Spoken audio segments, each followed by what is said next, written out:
Eh bien, si on refait un peu le scénario de la journée, on a des élèves qui sont arrivés vers 8h30, 9h, à qui on a dit très rapidement et que les cours ne seraient pas assurés aujourd'hui. En effet, il y a des réunions qui sont encore en cours entre des enseignants, la direction évidemment de l'établissement et puis des représentants de l'académie de Lille.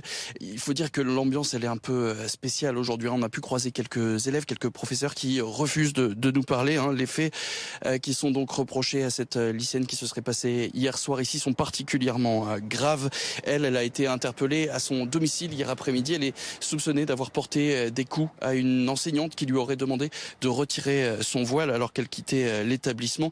En tout cas, on peut dire qu'il y a une vraie surprise pour la fédération des parents d'élèves ici de ce lycée qui parle d'un lycée qui est situé dans un quartier un peu sensible, mais ou en tout cas le sujet du voile n'est jamais un sujet problématique, toujours respecté. En tout cas, donc les cours, on l'a dit, sont toujours suspendus cet après-midi. On attend de savoir si cette décision va être prolongée dans les prochains jours. Vincent Vieillard avec Pauline Delevoye, une élève qui a frappé sa professeure. C'est inacceptable et je ne l'accepterai pas. Diane Jeantet, la ministre de l'Éducation nationale, elle a réagi sur X. Toute atteinte à l'intégrité physique des professeurs sera sévèrement sanctionnée, dit-elle. Autre réaction, celle d'un ancien ministre de l'Intérieur, maire de Tourcoing, Gérald Darmanin. Je veux apporter tout mon soutien à cette enseignante de Tourcoing qui, alors qu'elle faisait simplement respecter la laïcité, notre bien commun, a été frappé par une élève. Tout le monde doit soutenir nos enseignants. Enfin, réaction du président de région, Xavier Bertrand. Lui aussi a réagi sur X. Tout mon soutien à l'enseignante agressée au lycée Sévigné à Tourcoing. La laïcité est un des piliers de l'école de la République. Elle ne se négocie pas. Ne cédons rien. Bonjour, Sophie Vénétité, vous êtes secrétaire générale adjointe du syndicat enseignant SNES-FSU. Vous êtes professeur de SES au lycée. D'abord, votre réaction après cette nouvelle agression?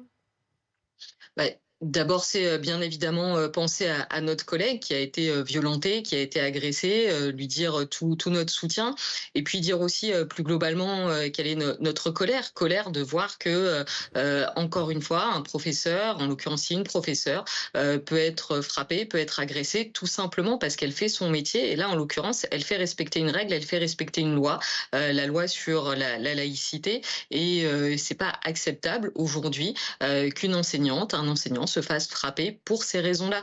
C'est vraiment quelque chose qui nous met très en colère parce que c'est pas la première fois et vraiment il faut que ça cesse. On peut pas se dire que les enseignants peuvent ainsi être remis en cause, y compris physiquement, dans le rôle d'éducateur qui est le leur.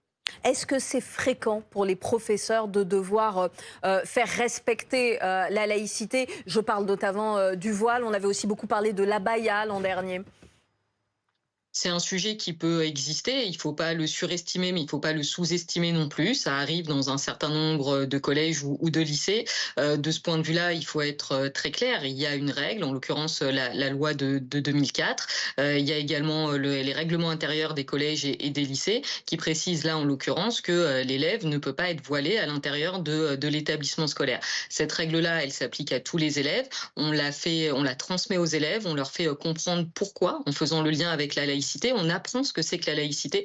On est vraiment dans une démarche à la fois de faire respecter la règle en faisant comprendre le sens. C'est très important pour que les élèves deviennent aussi des citoyens pleinement conscients de ce que ça veut dire. Et on fait aussi respecter cette règle, c'est-à-dire que on peut effectivement être amené à sanctionner les élèves qui ne la respectent pas, ou en tout cas au moins à les rappeler à l'ordre. Donc on a ce rôle-là, qui est un rôle complexe, qui est un rôle qui n'est pas évident, qu'on tient tous les jours. Et pour tenir ce rôle-là, il faut le soutien de, bien évidemment, toute la communauté éducative, mais je dirais toute la société. Ça, c'est vraiment un impératif. On ne peut pas être seul face à ces questions qui sont très importantes pour l'école, mais aussi pour l'ensemble de la société. On a vu ces réactions politiques. La ministre de l'Éducation nationale, le maire de Tourcoing, le président de région. Désormais, c'est le cas à chaque fois. Les hommes et les femmes politiques réagissent extrêmement vite. Pourtant, vous me dites, on ne doit pas rester seul. En quoi vous vous sentez seul concrètement face à ça? Vous savez, malheureusement, c'est pas la première fois dans l'éducation nationale qu'on a des tensions autour de la laïcité, voire même plus, puisque on a quand même un collègue, Samuel Paty, qui a été assassiné, Ça notamment fera autour 4 ans de le ces 16 questions-là. octobre. Ça fera 4 ans dans quelques jours. Vous savez, le mois d'octobre est toujours un mois très douloureux pour la communauté éducative. Et on a le souvenir à chaque fois d'avoir eu des réactions politiques très rapides.